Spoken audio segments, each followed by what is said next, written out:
I think the best thing to do to start with is just try and sort of set the scene a little bit about my talk. So yeah, I kind of named it Oracle Analytics Not Quite Dead Yet. I did put the boo bit in, kind of, everyone boo Oracle sort of thing, but I couldn't quite bring myself to put that on the first slide. But so I am not a kind of a, what's going on with your laptop, Oscar?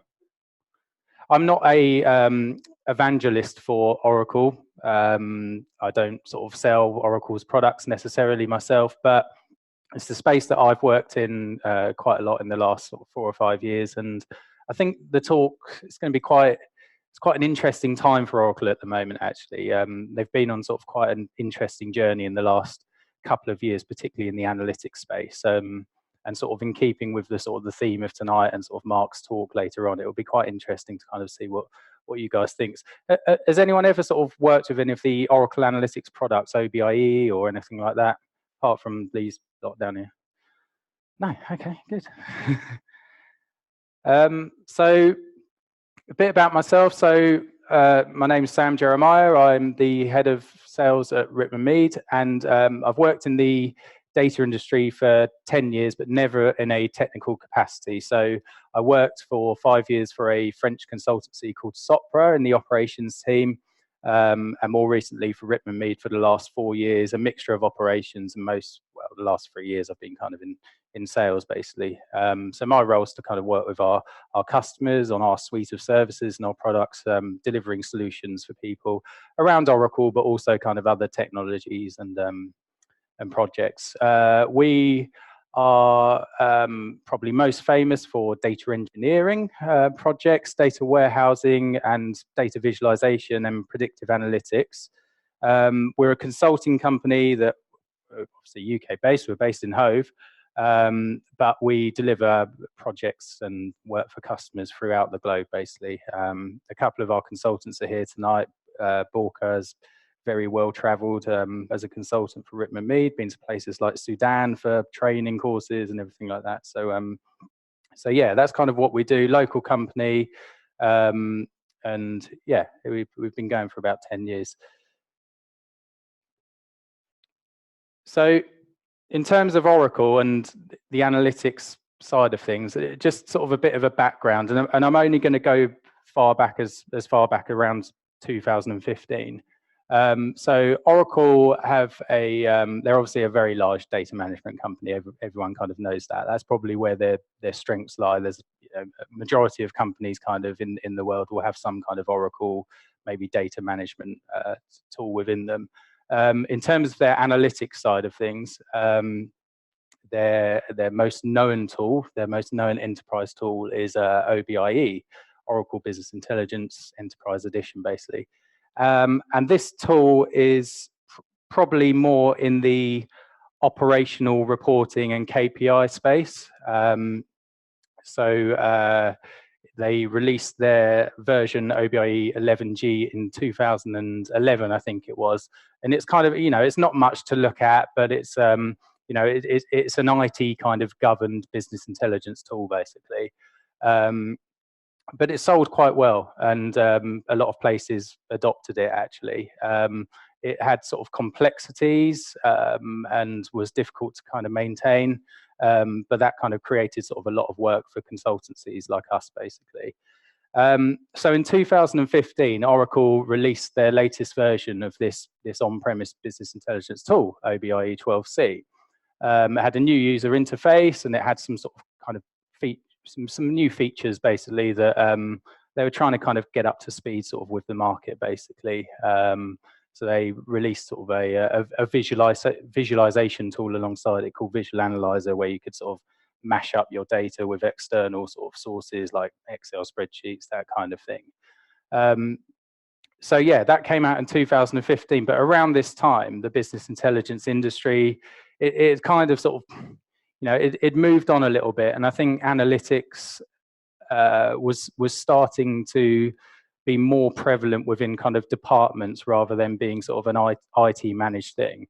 OBIE, I think, is a tool that a lot of companies have found that it takes quite a lot of time to get changes made in it. And I think, end users get quite frustrated about that thing. So much so that it was recognized or not recognized by Gartner in their Magic Quadrant in 2016. And this was kind of a fairly big deal, maybe not for Oracle, because they would sort of say that it wasn't a big deal to them, but for the customers who had bought Oracle and had OBIE, they were quite worried about this. Actually, the fact that Gartner were saying, "Well, look, you're not kind of up with the market. You're not appealing to sort of rapid analytics that lines of businesses need. You're too IT kind of focused. You're too slow, basically." So it was a bit of a kind of a blow for Oracle. Is sort of how I would say it. Although they would say that it wasn't. Certainly within the customer base, there was a few sort of eyebrows raised. So interesting time kind of around 2016. So Oracle's reaction at this point was to quite rapidly release some products that they felt were rivals to Tableau and ClickView. These were the leaders kind of within the Gartner world. So they released DVCS, Data Visualization Cloud Service, and DVD, Data Visualization Desktop. So desktop is a bit like Tableau Desktop. Anyone that use that, it's kind of confined to your desktop. You can't publish, but you can kind of upload your own you can connect your own data sources and upload your own Excel spreadsheet, create a visualization and use it kind of how you wish, basically. So they rapidly released these products, but the problem is that they didn't really work. They had a lot of bugs in them. They were quite expensive, and it almost kind of created a bit more of a problem than they had initially by not having them, because people were starting to assess them against Tableau and ClickView, things that had been developed over a number of years, and it wasn't really working. And it was kind of like, okay, well, I'm not sure that's necessarily, that has done more kind of harm than good, basically. This was at a time in sort of 2017 when Tableau was really kind of been hyped up as well. The next big thing, maybe not sort of an enterprise scale yet, but something that people are thinking, right, this could be a realistic replacement for OBIE, for our enterprise reporting tool.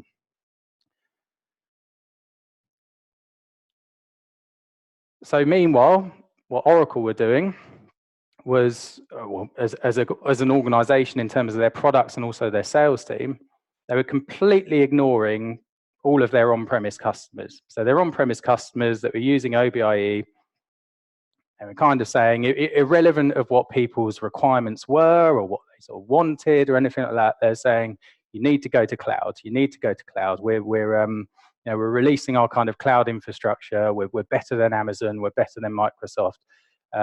Everything that you have, your database, your reporting needs to go to cloud, basically. Cloud. So on Oracle Analytics Cloud, in keeping with their strategy, was released. And this is effectively their OBIE version. This is their on-premise version in the cloud. And this was released in September 2017.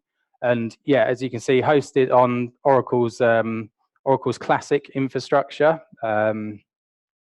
And they kind of sold it as, well, it's obviously a managed service because Oracle are kind of managing it, but it has the ability to kind of scale up and scale down when required.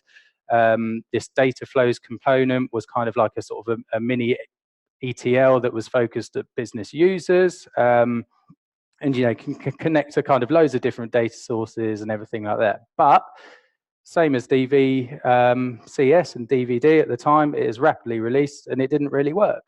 It was buggy. It was quite expensive. It was extremely confusing licensing model, but it was all they were talking to their customers about. So their customers were thinking, well, you haven't been, Gartner have excluded you from this thing. You've released some new products and said, these are rivaling Tableau and they don't work. Now you're telling us we must go to the cloud. You're giving us a trial on this new stuff and it's not working. So we're all sort of feeling a little bit sad. So this is William, my son, basically, who doesn't sleep. So I basically wake up every morning looking like he does there because of him. So that was 2017. And since then, it's been quite tough to get a smile out of anyone when you're talking to them about Oracle. And we talk to a lot of customers about Oracle. This is the market that we work in Rittman Mead. It's where we're known. It's where there's a lot of services work, but it's never really sort of a pleasurable conversation in a way. They're an interesting kind of sales team. They're very sort of, I don't know, very kind of sort of cutthroat, and they really kind of, sell to Oracle's strategy and don't necessarily always listen to their customers. So yeah, it was a funny time for a few years. Fast forward to now, and I believe that there are signs that maybe this is changing. And it's quite timely because there was Oracle Open World last week, so this is where kind of everyone gets together. Mark's sort of been there and spoken there quite a few times in San Francisco, and this is where Larry Ellison, the owner, gets up and announces the new products and why they're going to be better than Amazon's, basically. And for the past few years, I think a lot of people have kind of gone, yeah, okay, but we're trialing whatever you're talking about and it doesn't work, so I'm not really sort of, I'm not really buying that. But this year, and talking to people in the industry, I think things are kind of changing. And actually, I think Oracle are starting to make the right noises. So OCI, Oracle Cloud Infrastructure, this is their Google Cloud, this is their Amazon, this is their Azure, and they've released a second generation, which is their kind of autonomous generation, basically. So whereas their sales team were selling cloud in 2017. Now it's autonomous. Oracle's, and we were talking about this before, Oracle's innovation is their autonomous database, basically. So their autonomous database is, it effectively kind of removes the maintenance side of database kind of management. So the patching, the securing, the kind of the scaling and everything like that, all of that is sort of built in and managed autonomously, giving your admin teams more time for innovation. So this is their sell, but this is what their sales team are targeted to do. So yeah, we've got the autonomous database and the autonomous data warehouse. They're looking to trump Amazon a little bit by the end of next year and have more data centers than Amazon do. So I think 20 new data centers by the end of next year. And they've just launched this Oracle Cloud free tier, which is basically, I think they kind of know that they need people using their products, and if they're confident in their products, then this is going to be kind of a good thing. But they're giving kind of this always free kind of trial license away to people, basically, where they have a certain amount, they can have an Oracle database instance with a certain amount of compute and a certain amount of storage, and it can be free for eternity, basically. So there's a small, it's quite small, so it's not something that you run in production or anything like that, but it's probably quite a good move to get people actually sort of trialing something and not thinking, right, on day 30 it's all going to shut down and sort of I've lost my trial license. So what about analytics? So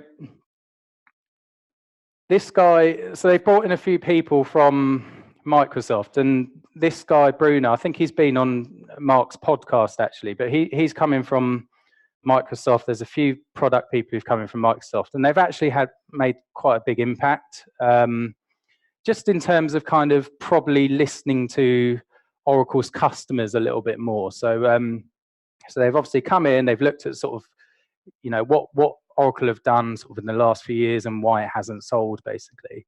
And they've basically sort of they've come up with these free sort of products for their analytics customers, basically. So this is Larry Ellison last week at Oracle Open World, sort of just announcing this to the world, basically. So you've got Oracle Analytics Cloud, which is obviously Oracle's platform as a service. You can have a per user based licensing like you can with Tableau, or you can have a core based licensing, maybe kind of for something more enterprise. What Oracle are trying to do, they're trying to say that we're a one size fits all. We can do what Tableau does in terms of the departmental exploration, and then we can do what Oracle has done traditionally well, which is sort of proper kind of enterprise business intelligence and sort of KPI reporting. One of their better moves that they've done is made a version of Oracle Analytics Cloud available to their on-premise customers. So it has complete parity in terms of its features.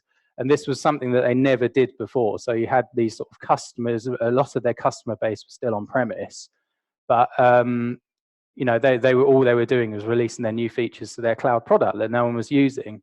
So they've sorted that out now, and anyone who is an on-premise customer of Oracle can use their flagship analytics product for free. They're automatically licensed. They get the data visualization component, so they get the kind of the enterprise reporting, what OBI is, and then the data visualization component as well. Their version of Tableau. And then Oracle applications, which is effectively kind of a pre-built package of reports that sits on top of a lot of their Fusion kind of applications, their ERP applications. So conceptually, it is quite a good move, and this is how Oracle are selling themselves. So governed analytics is something that they've always been strong on. I think this is, they don't want to sort of lose that kind of tagline, even though at the time around this Gartner thing, that was kind of, probably the reason that they were sort of left out of that year's Magic Quadrant. But governed analytics, we see Looker there. I don't know much about Looker, so I'm interested to see Mark's talk after this. Self-service analytics, their DV component, they believe that it's Tableau, it's Power BI, it's Click as well, and it does have some good features. And it used to be quite expensive, but they've sort of packaged it up quite well with the rest of their products. And then another new thing that Oracle are really kind of selling is the augmented analytics, the embedded machine learning within their products that kind of helps you or gives you sort of trends within your data without you asking for it, basically. And they're doing a lot of stuff around sort of natural language generation with their mobile, so that you can just sort of speak into your phone and request data and things like that. And like I said, conceptually, it's all very good. So they're appealing to, as they say, business users, developers, and IT. It's a one sort of product fits all. So yeah, obviously governed analytics, dashboards and reports, their sort of semantic layer where they kind of manage the metadata, the self-service analytics, the data preparation like Tableau Prep that you have, so business users can do their data preparation, their what-if analysis, and their sort of cool visualizations and mashing up their own data sets. And then the augmented analytics, the voice and chatbot bits and everything like that. And this is probably their most kind of recent area of development, and it's probably the area that it's where they're going to be sort of focused on quite a lot within all of their products. So that's what Oracle's saying, and that's what Larry Ellison and their product teams are getting up and saying. They're saying, well, of course, this is the right product, because that you can see it on their website. Tableau doesn't do this, Click doesn't do that, Power BI doesn't do that. Well, OAC and OAS does everything. So we fit both markets. We fit the departmental exploration. We fit the enterprise BI reporting. So yeah, I think customers are saying the concept's good and it sounds good. It's good that Oracle are not trying to force people to go to cloud when they're not ready. It makes sense to me for their on-premise customers to be using a product that is available in the cloud anyway, because I think the transition to OAC when the time is right and customers will move to the cloud will be less than it is at the moment with OBI 12c, and the pricing is more competitive. So these guys from Microsoft, I think, have come in and they've actually looked at the price and they said people want to know. People are buying subscription-based stuff now, and people want to kind of know upfront, what the pricing is going to be. And it was difficult to do that with Oracle before, but now that's a lot more transparent. But the cons obviously still are that there are some issues with the product. There's some issue with connectivity to other data sources. There's issues with connectivity to other cloud products of Oracle's even. So it's definitely something that they kind of need to sort of sort out. Also, the culture shift of autonomous. I think when we go and talk to a lot of customers about the autonomous data warehouse and the fact that it is kind of a self-patching, self-securing thing, a lot of customers aren't sort of ready to hand over that management to Oracle. And I think Oracle have probably got to come up with a way of sort of helping customers with that transition, because at the moment they're saying, well, you know, why wouldn't you? Of course you would, but it's not as kind of straightforward as that. And finally, I think, you know, what still remains is that it can be quite a sort of a political place for people to buy from as well. Oracle's sales team and their structure and everything like that, it doesn't make it easy for kind of the salespeople and the customers kind of to buy from them, just in terms of what they sell as products and who does that within their organization as well. So I think, you know, their concepts are really good. Their products probably still aren't quite delivering, and I think a lot of companies are waiting to see other customers do it. But it's, you know, it's the kind of the basics things really. These cons that I think they need to they need to hopefully go for a bit of a change themselves. So in summary, I think they're not quite in the same level as Alan bouncing back. But I think what I've found with Oracle after a few sort of tougher years in the market is that there's usually a bit of a lag in terms of their products being announced as the thing you should be using and actually being adopted by customers. So I have a feeling that, you know, they are, for the first time, I think people within the industry and people sort of, you know, within our company who obviously sort of worked with a lot of these things are actually kind of saying, no, you know, I think they're making the right decisions now, and I think these are the right moves for the customers. But I think in terms of kind of market adoption and actually seeing these things being used, you know, it's usually kind of 18 months or so after sort of the event of announcing them, basically. So yeah, I think, you know, in summary, they're probably getting there, and I think we'll see sort of a bit of a rise in kind of the Oracle game and slightly better sentiment going forward is what I'm kind of hoping. So we write a lot of blogs around sort of all things kind of data and analytics really at Rittman Mead. Some are sort of business led, a lot of them are very technical. We blog on subjects such as things like Kafka and data science and predictive analytics and Tableau. So feel free to kind of go on our website and check out the blog. If you sort of find yourself kind of being interested in the Oracle market, you probably won't after Mark's presentation because I think he's going to kill it off. But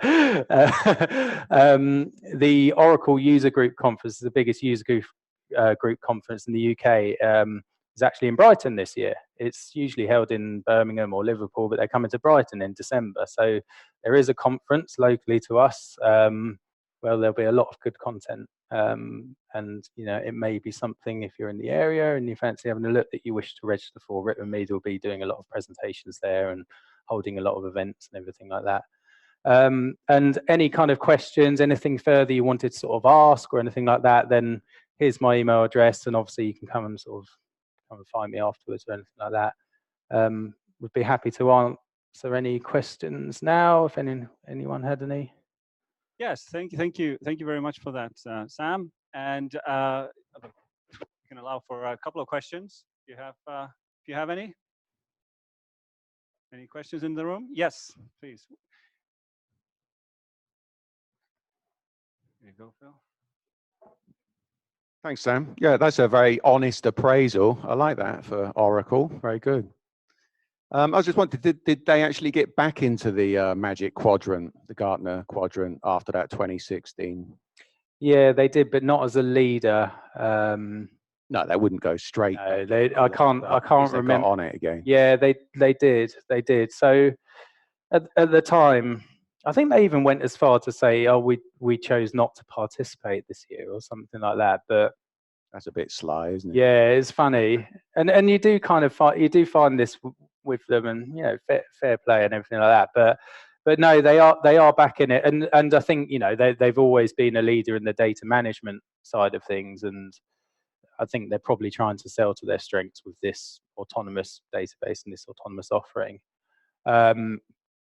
They're back in it, and I think it'd be interesting to kind of see where Oracle Analytics Cloud goes. Basically, like I said, I think how they reacted, they released these products quite rapidly, which I think was probably a bad thing because they were buggy, and you know, people were like, "Oh, great, here we go again." But I think bringing a few people from Oracle, from Microsoft, and having a bit of a freshen up there, a bit of a freshen up in their sales team as well, it's starting to kind of look like at least sort of the sentiment's better. And a lot of the time, that's quite a big thing in the market when you're talking to customers. The sentiment around Oracle has been quite poor, but that's kind of what they have to change. Because if you talk to people about Tableau, and if you go to the Tableau conference, it's almost like a cult there, basically. Everyone's sort of so in love with it. So they're such a great marketing operation. I think Oracle need to get that side right as well, basically. You find that with Tableau versus Power BI, let alone the Oracle stuff. Yeah. No, good. I'm glad you're sticking with it. Anyway, Oracle sounds like it's starting to go somewhere. Yeah, I think so. Yeah. Thank you. And any other questions? Any other comments? I'll use my own prerogative here and comment that I do recommend the blog. Not long ago, Hannah Patrick had a blog there on feature engineering that interested me specifically as a data scientist. So without any further questions, we'll give Sam a hand and thank him for the presentation.